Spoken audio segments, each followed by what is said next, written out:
৪৭ বছরের পুরনো ৩ পুরুষের ভাজা মাংসের দোকান। আগে ২০ টাকা ২২ টাকা কেজি মাংস ছিল, তখন থেকে আমার বাবা করে। যেখানে মাসে বিক্রি হয় ৩০ থেকে ৪০ লক্ষ টাকা। লাভ কম সেল বেশি ভাই। এটা কি সত্য নাকি মিথ্যা? সত্য ভাই, সত্য। এখানকার খাবার এতই স্পেশাল যে একবার খেলে বারবার আসতে হয়। সপ্তাহে 2 দিন আমরা আসি, আমাদের মিস যায় না। এখানে এত বিক্রির আসল রহস্য হচ্ছে খাবারের দাম খুবই কম, টেস্টটাও অসাধারণ। এভাবে ভাই সাহস করে কেউ এভাবে মাংস বেচতে পারবে না ভাই। আর একটা মজার বিষয় হচ্ছে এখানে আপনাকে খেতে হবে মাটিতে পাটিতে বসে। এটা আগের ঐতিহ্যটা আমি ধরে রাখছি ভাই। এখানে কালাবোনা ও ভাজা মাংস দুইটাই পাওয়া যায়, তবে সবচেয়ে বেশি বিক্রি হয় ভাজা মাংস। কোনো প্রকার পানি ছাড়া সম্পূর্ণ তেলের উপর লম্বা সময় জাল দিয়ে দিয়ে রান্না করা হয় এই ভাজা মাংস। এখানকার ভাজা মাংস কতটা জনপ্রিয় সেটা আপনি এখানকার মানুষের উপচে পড়া ভিড়টা দেখলে বুঝতে পারবেন। আপনি কত বছর ধরে খাচ্ছেন? 35 বছর থেকে খাই আমি। আমার জন্মের আগ থেকে খাওয়া দাওয়া করে এই আঙ্কেল। ভাত 20 টাকা, মাংস 160 টাকা। কেউ এভাবে মাংস বেচতে পারবে না ভাই। কারণ কি? লাভ কম সেল বেশি ভাই। আপনার প্রতিদিন কি পরিমাণ গরুর মাংস বিক্রি হয়? আমার এখন ভাই হলো ডাল সিজন ছোট দিন, তারপর 80 কেজি 90 কেজি কে লাগে একদিনে ভাইয়া। রাজশাহী তো কালাবোনার জন্য বিখ্যাত। রাজশাহীতে অনেক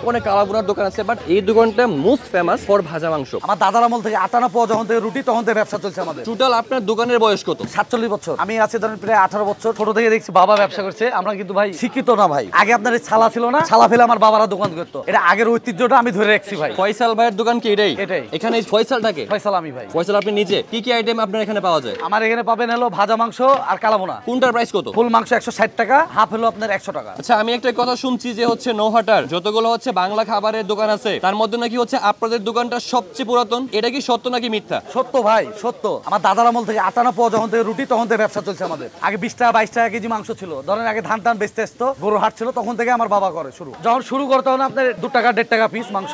আগে কিন্তু এই ভাজা মাংস এটা ছিল না ভাই। ভুনা মাংস ছিল আর বড় পিস ভাই। একমাত্র আমরাই ভাজা মাংস বিক্রি করে। এটাই প্রথম শুরু। নহাটাতে সর্বপ্রথম আমাদের দোকানটাই। পুরাতন মানুষ যদি এখানে থাকে একটা 50 60 70 বছরের মানুষ, তারা বলতে পারবে যে হ্যাঁ এই মাংসটা কত দাম ছিল। আগে আপনার এই ছালা ছিল না, ছালা ফেলে আমার বাবারা দোকান করতো। আর এই টিন ছিল না ভাই, খেরের চাল ছিল ভাই। আমাদের এখানে শপে বসেও খেতে পারবেন, পার্টিতে বসেও খেতে পারবেন, আবার হলো চেয়ার টেবিলে বসে খেতে পারবেন। আপনি যদি বলেন যে আমি ঐতিহ্য ফিল নিব, তাহলে আপনার পার্টি বসে খেতে পারবেন। পার্টি বসে আছে। আপনার দোকানটা শুরু হয় কখন? 9টা থেকে বিকাল 6টা 5টা পর্যন্ত। মাংসটা লড়া দাও, এদিকে আসো ভাই। ভাজা মাংস দেবো না কালা বোনা দেবো? সব আছে, বসেন। কত নেবেন ভাত আপনি? বসেন। ফাইনালি ফয়সাল ভাইয়ের ভাজা মাংস আমার হাতে। আর হচ্ছে আমি একটা বিষয় দেখাই, এখানে হচ্ছে এই পাশে লোকজন পার্টিতে বসে খাচ্ছে আর ওই পাশটা হচ্ছে টেবিলে বসে খাচ্ছে। এই পাশে হচ্ছে লোকজন ওয়েট করতেছে। সো এবার আপনি বলেন যে আমার কি আদৌ সেখানে বসে খাওয়ার মতো কিংবা ভিডিও করার মতো এনভায়রনমেন্ট আছে? যার জন্যই হইতেছে কি আমি দোকানের বাইরে খাবারটা দাঁড়িয়ে খেতে হচ্ছে। তো আমি একটু কাছ থেকে দেখাই মাংসগুলো। একদম ভাজা ভাজা শুকনা মাংস। এই যে ব্যাপারটা আমি একটু সহজ করে বলি, এই যে মাংসগুলো এরকমই থাকে, শুকনা একদম ভাজা। আর এই পাশ থেকে হচ্ছে একটু কালো বোনার ঝোল দিচ্ছে, যেন হচ্ছে লোকজন যারা হচ্ছে খাবারের সাথে ভাতের সাথে ঝোল খেতে চায় তারা যেন খাবারটা ভাতটা যেন হচ্ছে খেতে পারে। বিসমিল্লাহ। ভাজা মাংসের ব্যাপারটা বলি, ভাজা মাংস হওয়া সত্ত্বেও কিন্তু মাংস মোটামুটি ভালোই পরিমাণে কুক হয়েছে।